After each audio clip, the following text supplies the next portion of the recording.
I don't know why Mr. Firth made that statement. Here's the timeline as I see it. November the 7th, Mr. McDonald and Utano appear before the Government Operations Committee. They give very critical testimony of the government. They do not support the line that this committee had been given by other senior officials. Later that month, they find out that they were being investigated. And in November, part of the testimony that we heard was that Minister Mendicino had been looking for someone's head on a plate. That's a direct quote. That Minister Mendicino was looking for someone's head on a plate in relation to the ArriveCan issue. So November 7th, they don't give the testimony that maybe other senior officials wanted them to, and then they are subject to further investigation, which they find out about later that month.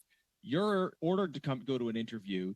You don't give the answers that maybe they were expecting, and then you find yourself also suspended, also under investigation. Then moving forward, we have the Auditor General's report, and the Auditor General's report says, among other things, in paragraph 156, that there was a case of GC Strategies being involved in developing requirements with officials. Christian Firth comes to this committee on March the 13th and refuses to say who that official was. But then on April 17th, he was ready to offer four names. In this series of events, a number of people who have not supported the narrative that government officials and Minister Mendicino perhaps wanted are then subject to investigation. Why do you think Christian Firth specifically named you in the House on April 17th in relation to what the Auditor General said in paragraph 1.56? Why was the finger pointed at you?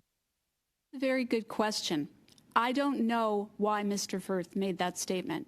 I do not recall, and Mr. Firth knows this, that any conversation about IT requirements, but Mr. Firth would know that any IT requirements that I received, if I had received any, would have been forwarded to people who actually worked in IT because, again, I'm a procurement person.